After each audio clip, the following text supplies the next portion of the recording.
Hello. Today, I got some really cool feedback from a client. You know it's going to be a yummy day when you've already had 3 hours worth of calls and it's only 9:30 a.m. And on the last session that I had with a client, she gave me this really cool feedback that was essentially reflecting her skepticism around erotic integration. And the skepticism that she shared was very much based on, hello everyone, hello. The skepticism that she shared was very much based on her perception of Eros, hi Josh, as shared through social media. And it illuminated for me this understanding that not everyone perceives the erotic the way that I do. Specifically, while there's a lot of education around Eros, and there is a lot of conversation, right? We're seeing it come up in astrological spaces and around Venus retrograde. There's still this very specific archetype that we tend to see it expressed through. And that archetype that we see it expressed through is this kind of like masculine, feminine, tantra, very specific aesthetic around Eros. And that aesthetic is in no way wrong. However, I think every single human longs to be in concert, longs to be synchronized with, longs to feel meaning around, longs to feel connected to the energy of Eros, to the energy of life force, to the energy of aliveness. And so we're always drawn into these archetypes of the erotic, right? Oh, the god, the goddess, the beauty, the feminine, the masculine. And like I said, none of these things are inherently wrong. However, they can be really confusing because they don't feel human. They feel performative often, and not in the kind of exalted way that performance can be. They feel really fixed. They feel, oh, okay, we have to be in thin bodies wearing silk and lace and whatever.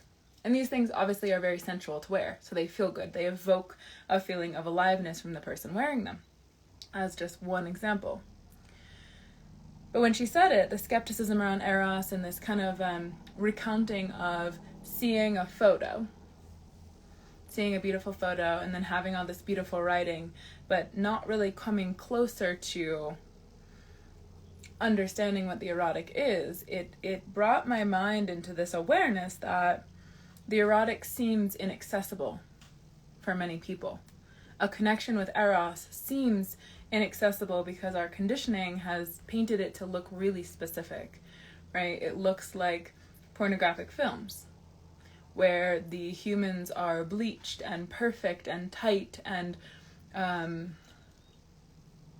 wooden, maybe even, right? To an extent where everything's really neat. Or if it's messy, then it's so highly sexualized that it doesn't even feel like the human mess. It feels like this very specific lens of mess.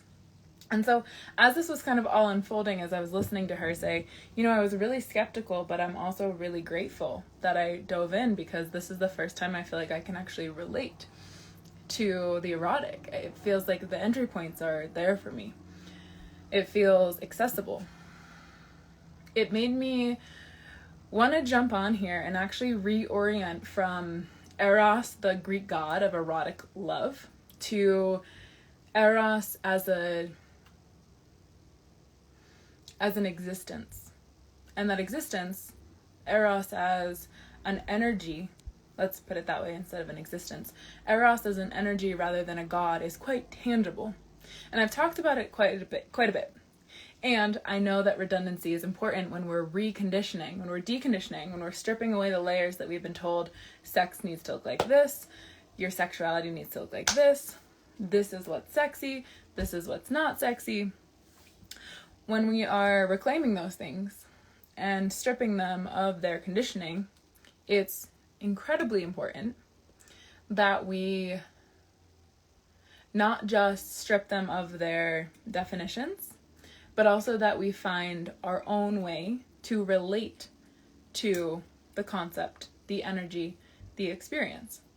And when it comes to Eros, the definition in the Merriam-Webster dictionary is very relatable, at least to me as someone in a human body, and I imagine it might be to you too. But I want to read it. You've heard me say it a million times, and yet I want to read it still.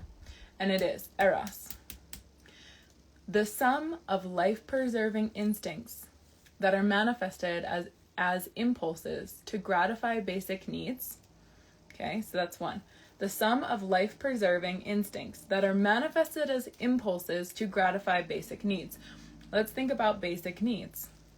Basic needs, when we meet our basic needs, what happens? We are healthier. We have a better biochemistry. We're more stabilized. We sleep better. We feel more alive. We feel more grounded into our physical form. It feels good to be in our physical form. We manage stress better, right? We're more resilient. So that's number one. The sum of life-preserving instincts that are manifested as impulses to gratify basic needs. Two, the sum of life-preserving instincts that are manifested as impulses, as sublimated impulses. So rather than as impulses to gratify basic needs, the second thing that they list is sublimated impulses. Thank you. I appreciate it.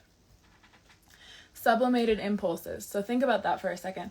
To sublimate is to push under, right? To kind of say, yeah, we don't want to look at that right now. We don't, it's actually not an appropriate time. Thanks. It's actually not an appropriate time to dance with that. So I'm going to sublimate it. Okay, so that's another expression of impulse. I'm going to push it down, sweep it under the rug, save it for later, not going to express it.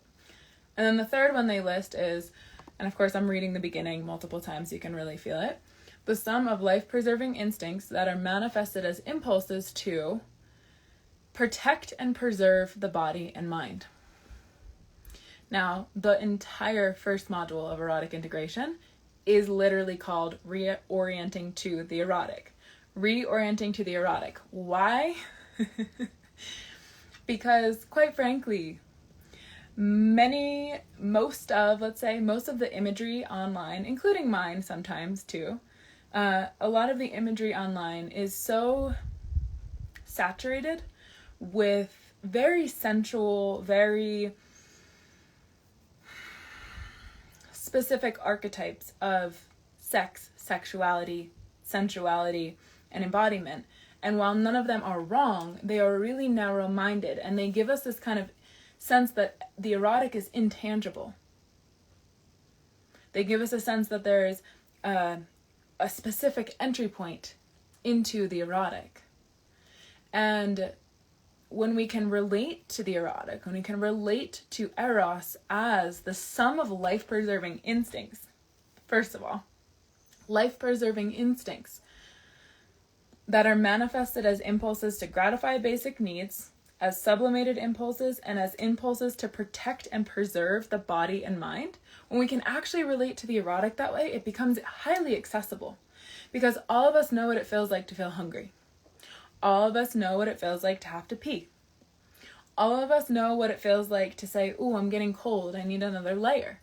All of us know what it feels like to say, oh, I'm actually really hot right now, I need to take layers off. All of us know what it feels like to say, I'm thirsty. All of us know what it feels like to say, wow, I'm feeling in the body arousal and attraction to another being. These are impulses. These are instincts, okay? Sometimes, yes, they're sublimated. Other times, they're instincts and impulses to gratify basic needs. And the last, sometimes they are impulses that protect and preserve the body and the mind. If you don't eat for a really long time, how is your mind going to perceive the world? When you are sick, what is the lens through which you view the world?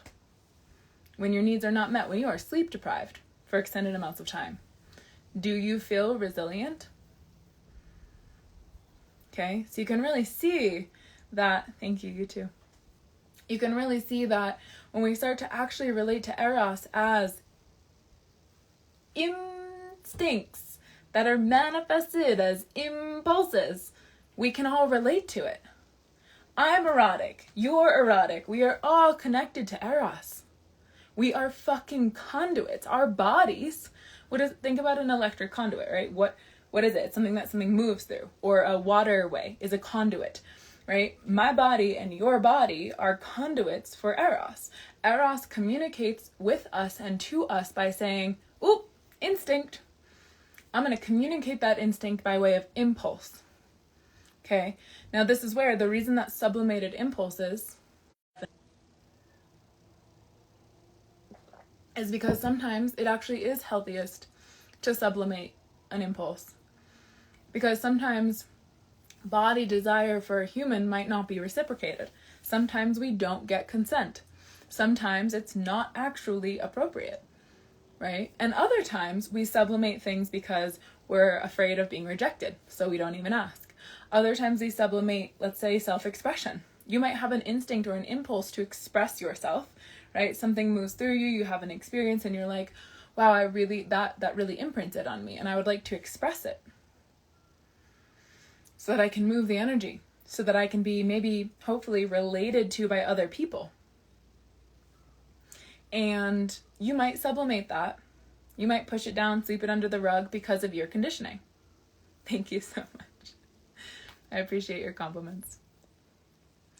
Now, the reason that I want to bring this to the surface is because when we're, in erotic integration, my point is not to, say, hey, come in and come be this skilled lover that walks around like a tantrika and has this air about her or him.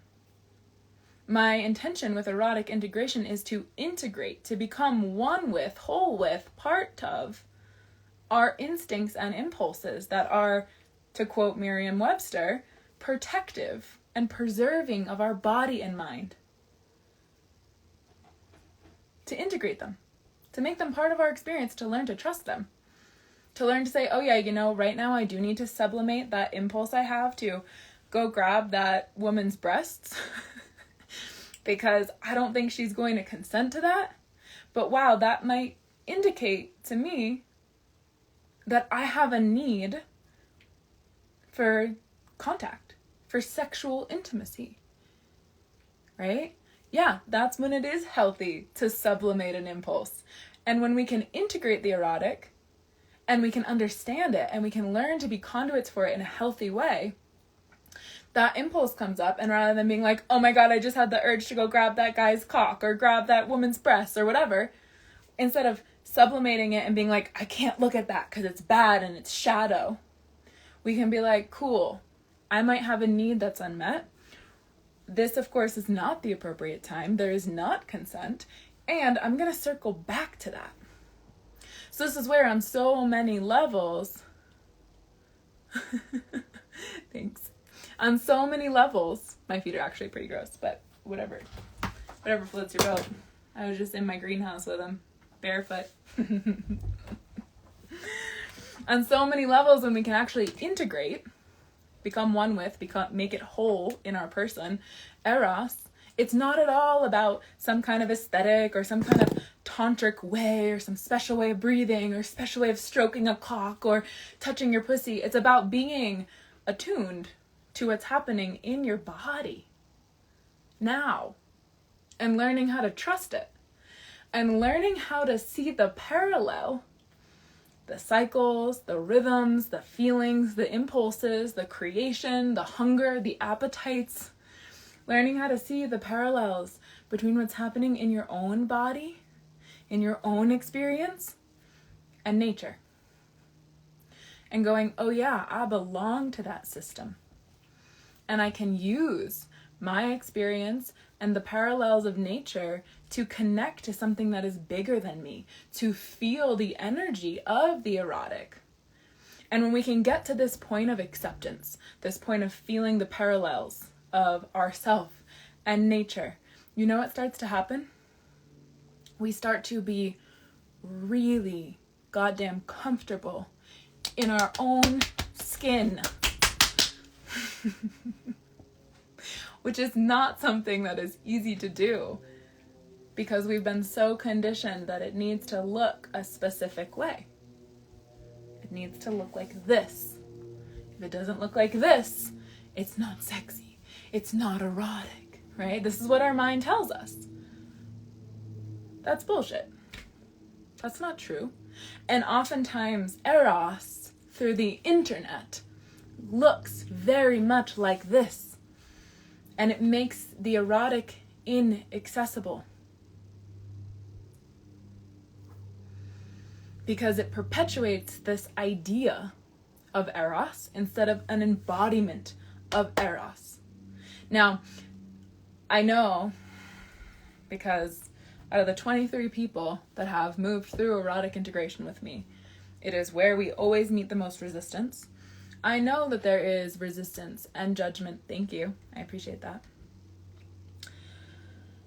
I know that there is resistance and there is judgment to self-pleasure practice. This is why I am transitioning my language to call it autoerotic practice. And you might be like, yeah, Alyssa, semantics. But here's the thing about self-pleasure practice. It's not about you being able to be like, ooh, this self-pleasure practice. It's actually about you getting past the first orgasm and going deeper. Getting yourself into a trance state, a state where, like I always say, all the mucus is flowing, your nose is running, your eyes are watering, you're feeling this overwhelm of sensation, and you're able to learn how to breathe it around your body so that you can get comfortable, not just with what makes you orgasm, not just with how you want to be touched, not just with your needs, desires, and fantasies, not just with that shit's really good. But also so that you can get really comfortable with your body's expression when it's holding a lot of sensation. Whether that's you drooling, you farting, you queefing, you laughing, you sweating, you moaning, you making weird sounds. If you can practice that, if you can drop in with that by yourself, you're connecting to Eros. And you're also expanding your capacity as a being to hold sensation in your body and to let your body have its impulses expressed. And what you really quickly learn is, oh yeah, those weird sounds I make. Actually, those aren't just acoustic feedback for my partner. That's part of the energy I'm moving. That's actually part of what my body needs. It needs release. It needs release. My body needs release. And when I can integrate, become one with those sum of life-preserving instincts and impulses that are made manifest as urges, essentially,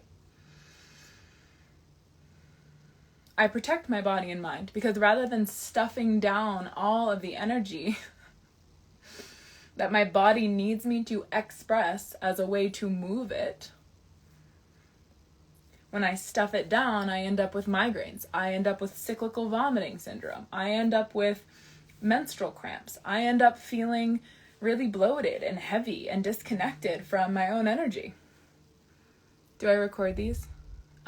These Instagram lives? Is that what you're talking about? If you're talking about the Instagram lives, yes, they are recorded. I always share them. If you're talking about erotic integration, yes, all of the modules are recorded. They all have binaural beats in the background. These I actually usually download to my phone and pop onto YouTube as well, just so you know. So yeah, they're all recorded. When we can connect with our bodies, when we can connect with this movement, when we can allow release, and seriously, like, release is, oh, it's so sexy, oh, it's so provocative, release, but actually, cool. We need release. I'm someone who experiences cyclical vomiting syndrome, not often at all, because I work really hard to regulate my energy, and I work really hard to not allow my energetic hygiene to slip, because I will have that experience. It's essentially the symptoms of cyclical vomiting syndrome will happen for me. It happened to me one time as a cyclical thing, and then other times I kind of get these like warning bells. But you can damn well bet that when I started to integrate Eros, when I started to say, oh, Liz, yeah, self-pleasure practice, autoerotic practice, where you move the energy and you let yourself release, you let sound come out, you let tears stream down your face, not because you're crying or sad, but because your body's so at capacity with sensation that it must release. That's really healthy for us as beings, to not hold everything down and in, but to move it through our body, to move it through, to express it, to get it out, and to feel what it feels like as it's coming out, right? Squirting, that's something that everyone wants to do. And guess what?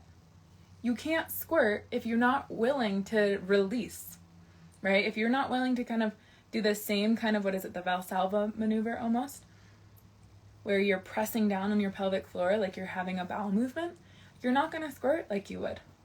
And if you're afraid that something bad is going to happen while you're, pressing outward and being stimulated, because you're afraid to release, you're afraid of the mess, you're afraid of the vulnerability of releasing, you're not going to have that existential kind of cosmic pleasure. You're not going to have access to it. And that's okay if that's your choice.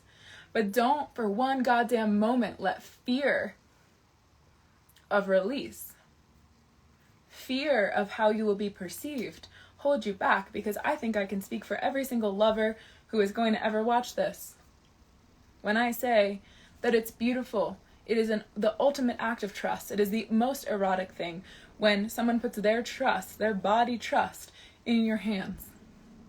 That's erotic.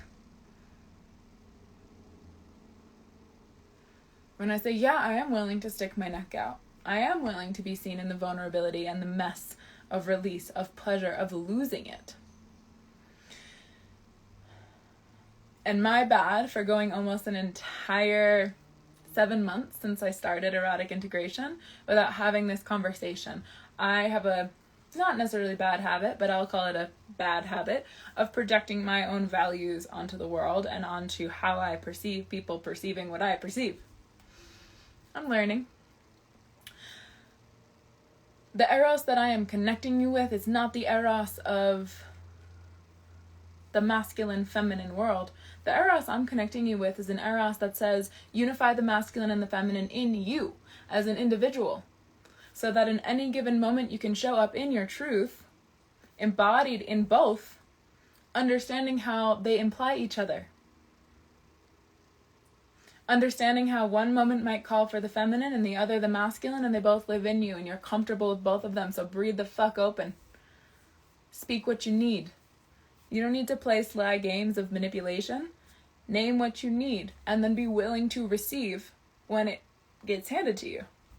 That's the masculine and the feminine. Unify those. Right? The alchemical marriage. The mystic union.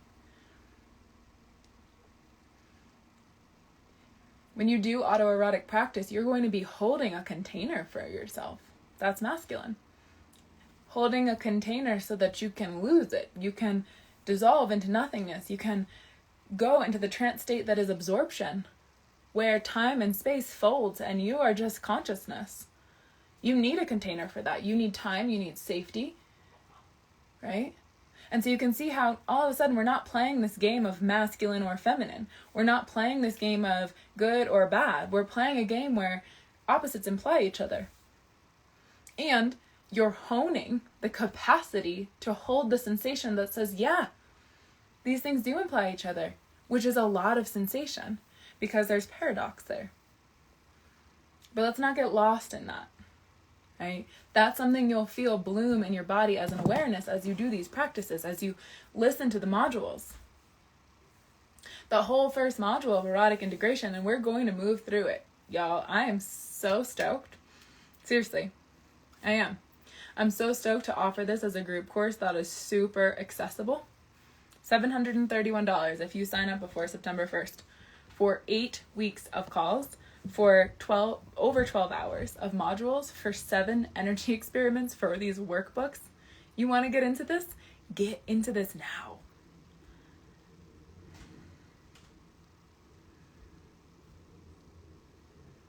part of what I'm really passionate about is making the erotic accessible by making it human. Human being part of nature. Nature being the most incredible muse of Eros we could ever see, we could ever breathe, we could ever smell, we could ever eat, we could ever drink, we could ever lay our eyes upon. Because again, think about what the erotic is. The sum of life-preserving instincts that are made manifest as impulses to gratify basic needs, impulses to protect the body and mind, and sublimated impulses. That's the erotic. When we can become whole with it, one with it, welcome it in, not be afraid of its shadows, and not look to other people to tell us what the erotic is, but instead open to the truth of what Eros feels like in our bodies, right? Just like my face looks different than your face, your Eros is going to look different than mine. And they're going to look different through the life cycles as well, because how we be changes. Just like how nature changes through its cycles. Just like how if you are in a female body, your nature changes through your cycle. Just like the moon changes. Just like where the sunrise changes. Eros is changing. Last year when I was in contemplation of whether or not I wanted to make this course, I would wake up every morning around 4:30, 4:20, 4 a.m. Let's just say 4:20. And where I live is pretty up. It's up high. And so the stars, when the sky is clear, are really, truly, incredibly bright and clear. Actually, if you want a little sneak peek, there's some of my story right now. And I would sit and I would count backwards from 99. And every time I finished counting, just as a way to keep my focus as I looked at the sky, every time I finished counting, I would repeat this mantra. I am connected to the ever-changing energy of the erotic. I am rejuvenated and invigorated by the ever-changing energy of the erotic. I am enlightened by the ever-changing energy of the erotic. And I would repeat this every day as I sat under the stars in the morning contemplating, do I want to bring this into the world? And one of the most significant things that made me say, fuck it, I'm gonna do it, is that I haven't been conditioned by any kind of system that tells me what Eros should be. In fact, it is through eating, through food, through community, through travel, through my very specific, no names given, practice of dancing and moving my body as a response to getting injured when I was, climbing too much and climbing too hard and lifting too hard and dieting too hard. There were these ways that Eros took my hand and said, come here, listen to your impulses, learn to respect them, and they will guide you. Learn to honor those impulses, and they will guide you. Learn to own those impulses, and they will guide you. Learn to hone those impulses, and they will guide you. And one of the most beautiful things about erotic integration as a course work is that I will not press my idea of the erotic onto you. I will help you to decondition your idea of the erotic and then recondition Eros by way of attuning to your body, by way of increasing your capacity to hold sensation in your body, by way of cultivating a reverence to what feels like the truth of your own experience. And that's why the erotic or erotic integration, the energy of Eros, really beautifully weaves into deconditioning. Because when we allow ourselves to truly be conduits of the erotic, and I'm not talking about conduits of the erotic because we're copying some symptoms of what we've been told culturally or through social media or whatever the fuck is erotic. I'm talking about I feel The sum of life-preserving instincts and impulses that move through my body in order to protect my mind, to protect my body, and to gratify my basic needs. When we learn to respect that in our own experience, that is when we move into our uniqueness. That is when we can embody our uniqueness, and that is when we can really feel empowered by it, because we learn to make friends with our body in such a way that we hone trust in it, just like we would with a lover.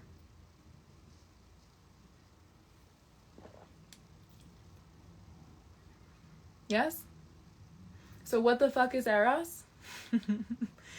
Eros is the sum of life-preserving instincts that are made manifest as impulses to gratify basic needs, sublimated impulses, and impulses that protect and preserve the body and mind. And while that definition might seem sterile, if you actually dance with Eros, if you actually open your physical vessel to be a conduit for this energy, and you start to legitimize your impulses and learn to listen to them and to collect data on them, and you learn through autoerotic practice to open your body, to breathe sensation through it, to breathe yourself open, in fact, to sensation, it's not sterile at all. In fact, you will probably feel more alive and gloriously messy than you ever have. And you will see the art in it. You will see the beauty in it. You will see the humanness in it. You will see the sensation in it. Now, yes, the definition by Plato of Eros is love conceived, or love as this kind of fundamental creative impulse that has a sensual element. But if you actually think about the definition that I have been giving from Merriam-Webster, love this definition so much, because it makes the erotic really, really, really, truly accessible. If you think about the definition of the sum of life-preserving instincts that are made manifest as impulses to gratify basic needs, they are sensual, and they do have a creative source, because in order to create resource, you have to be creative. In order to have income, in order to express yourself, in order to cook food, grow food, acquire food, you have to be creative. So same. Plato's saying the same thing as the instinct of the erotic. And this is why when I'm talking about erotic integration, I literally mean those two words together. I didn't just put them together because they sound good, though they do. I put them together because define erotic and then define integration. When we can become one with those instincts and impulses, good things start happening, because we start to legitimize our humanness, right? It's really human to feel urges. It's really human to feel instincts. It's really human to feel impulses. That's why we have nervous systems and body feedback and hunger cues and satiety. This is why we get horny. And can we reconceptualize the way in which we experience those things by owning them? Module 5, I think it is. It's called Own It, Hone It. It's fucking real. Because once you reorient the erotic, you actually learn what it is, and you begin to define it for yourself as you feel it in the legitimacy of your own experience. And you increase your capacity for sensation as you do these things. You start to cultivate sex energy. And then you start to realize sex energy isn't just for fucking.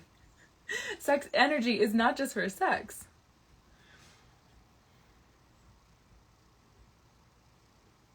Sex energy is for creation, not just reproductive creation.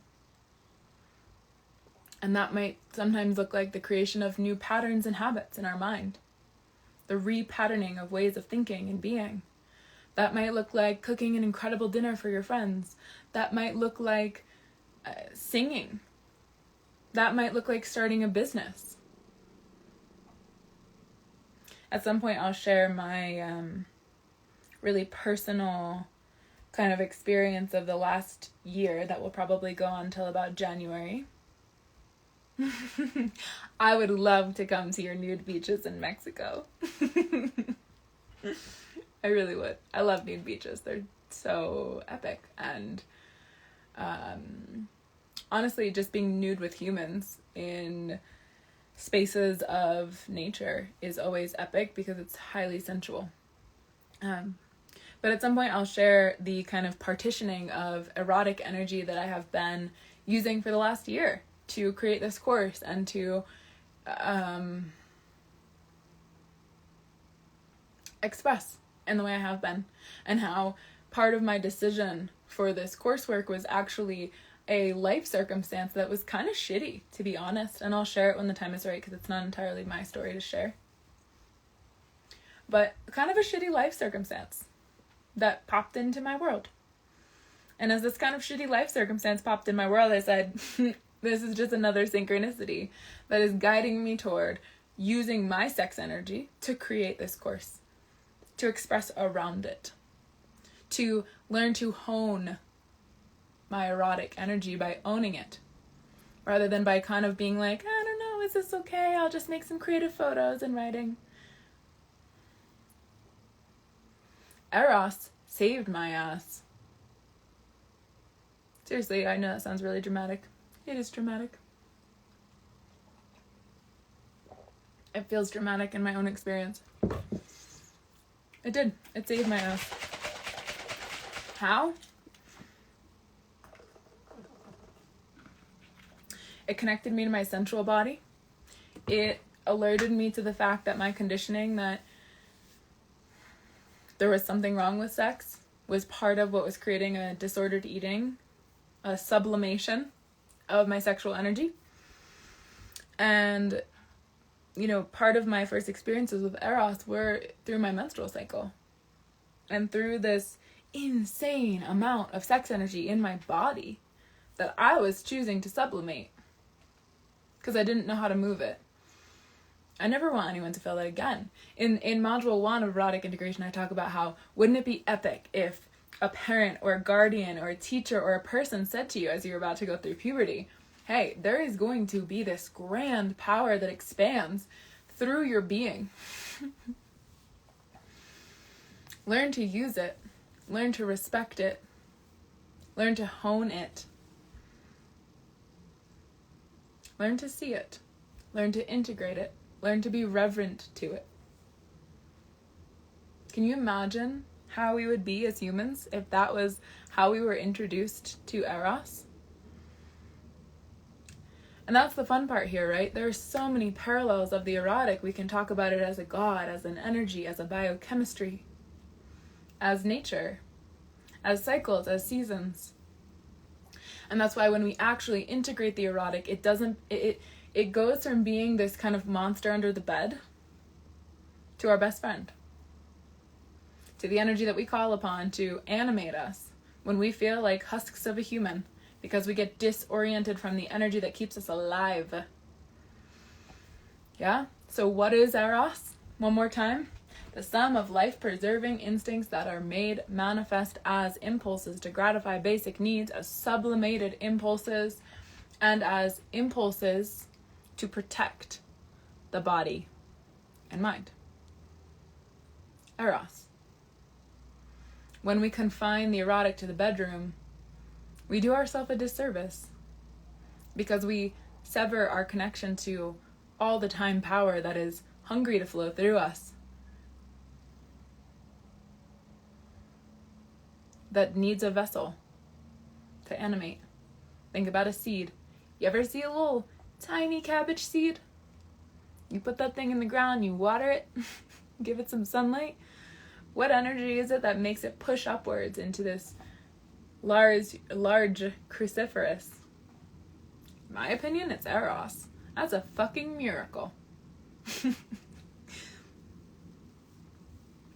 When we can integrate the erotic, it's not scary anymore. When we can integrate the erotic, it becomes accessible. When we can become one with the erotic, we can use it to create, to destroy, right? When we talk about life cycles, death cycles, to me, life and death they're kind of passive, right? Creation and destruction are not. And Eros helps us to destroy what's no longer serving us so that we can use the raw material of it to create something new. And that's what will happen with you when you move through erotic integration.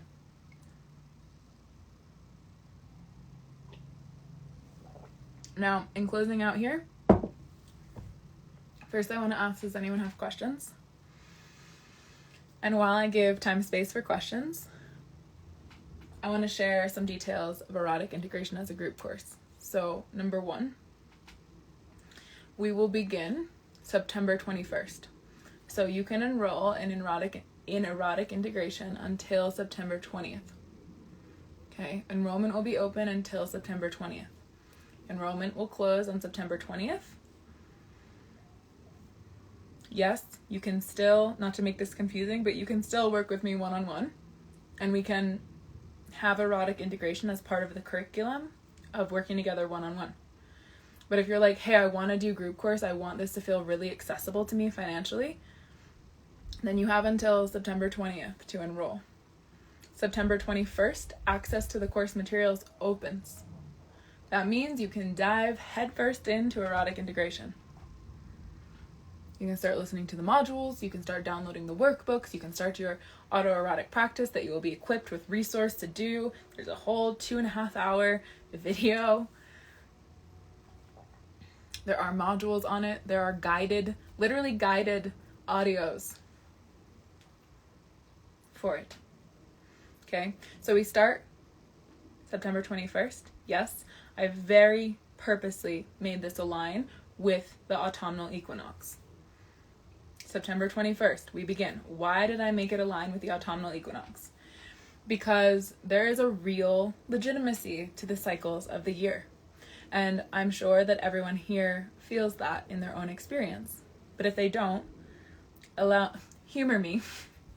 Because my experience has taught me that different times of the year evoke different energies from us, right? They're more conducive to pulling energies from us. And actually, the first thing that taught me this was my menstrual cycle, and then paralleling my menstrual cycle to the different times of the year. Would you ever wear flip-flops to go on a walk in a snowstorm? No. You would not wear flip-flops to go on a walk in a snowstorm. I know one of you smartasses is like, I would. No, you would not. Your feet would freeze. The weather evokes from you a certain type of dress, a certain type of energy. So too do the seasons. And so the reason, hi, you know I'm talking to you. Hi, good to see your name.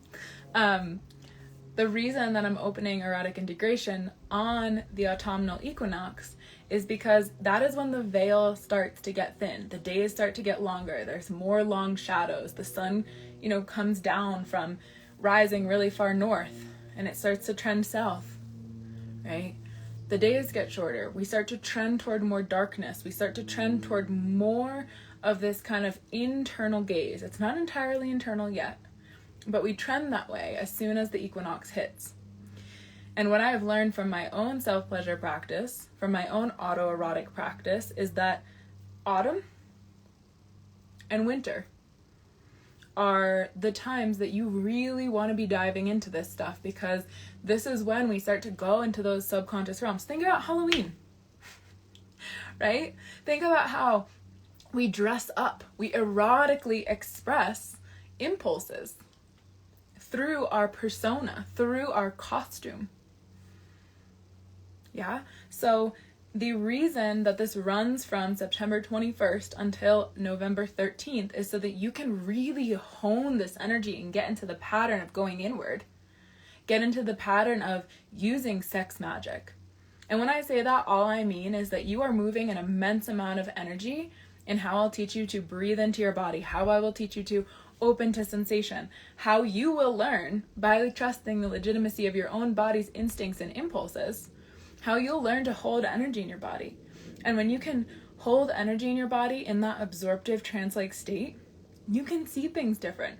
You can put a whole lot of power behind an intention and really make it feel like it's accessible to you.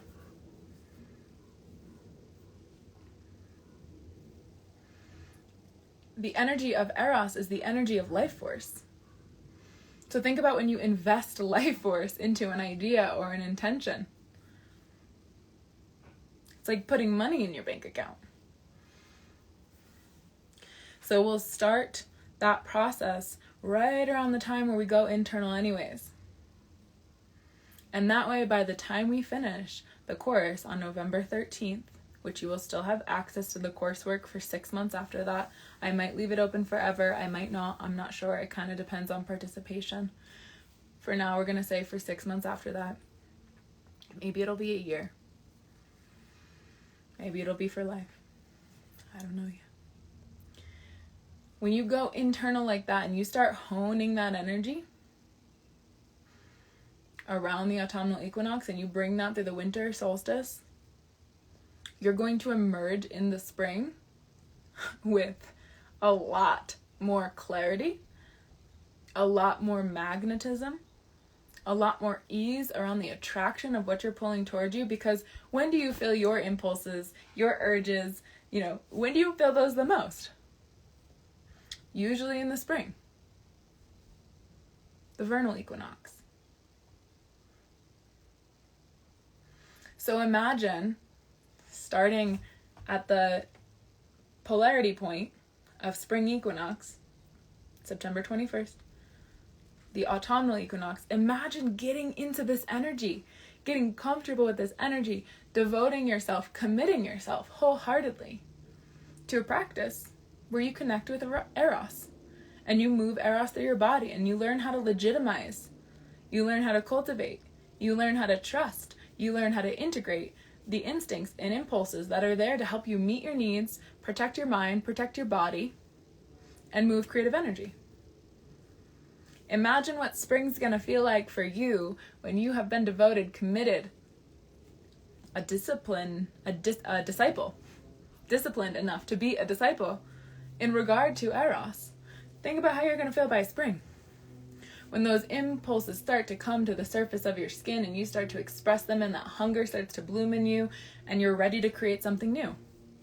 You're going to feel alive. You're going to feel invigorated. You're going to feel enlightened. You're going to feel connected to yourself. If from the equinox of autumn until spring, you are honing your internal world so that you are ready to reflect it out come spring. This is really deliberate. And no, there's no wrong time to start erotic integration. But as far as actually me hosting a group course, there is a very deliberate reason that I started it on September 21st.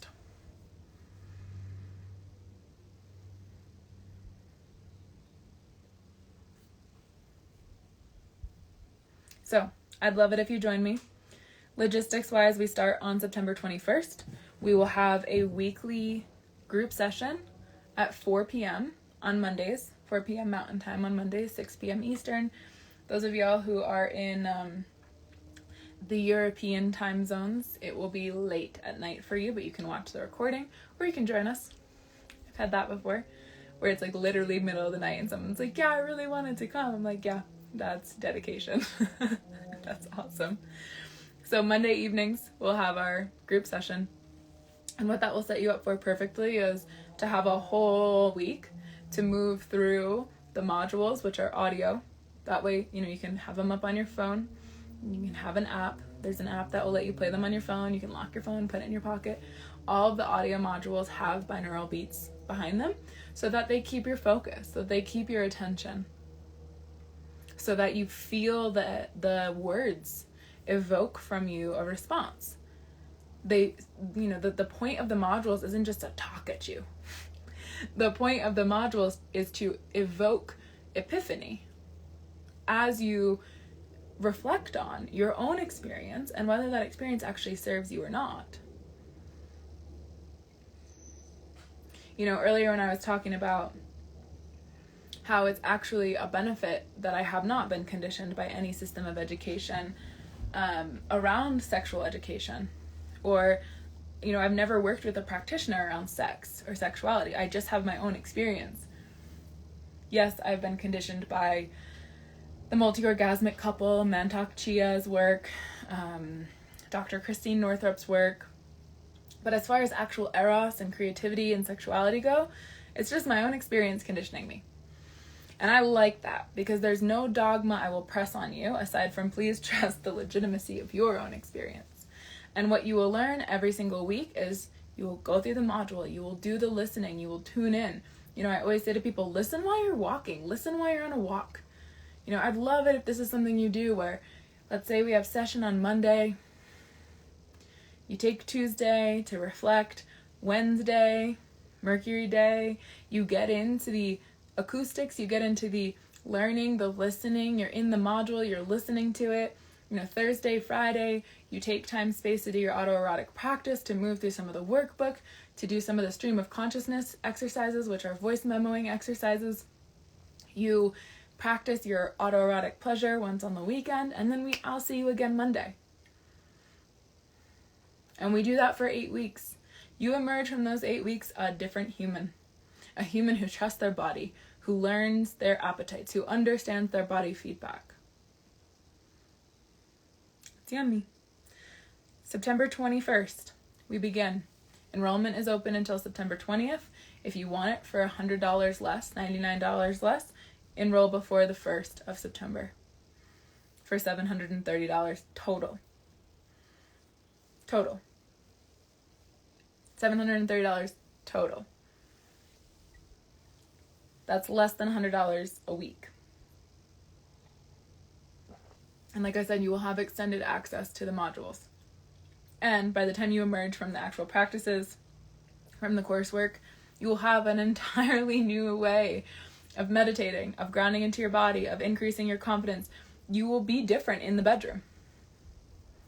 You will be more open, more exploratory, more connected to your humanness, not worrying about your belly rolls or how your face looks when you're orgasming. And you will be attuned to the sensation of your experience. Now, I have decided to make available 3 hours of one-on-one session time throughout the 8 weeks for anyone who wants to pay a little bit extra. Those details are on the website. So if that's you, go to the website, check it out, direct message me, give me a shout. We begin September 21st. Enrollment closes September 20th. I would love to fill this up. I would love nothing more than to have a full house of female-bodied humans every Monday evening. Disciples of Eros, and not the Eros that's been painted to be some specific way that it's gotta fit in and but the Eros that's unique, that's queer, that's quirky, that's weird. That Eros.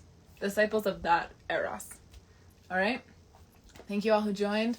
I will see you next time. And if you have questions, you know how to find me. Cheers.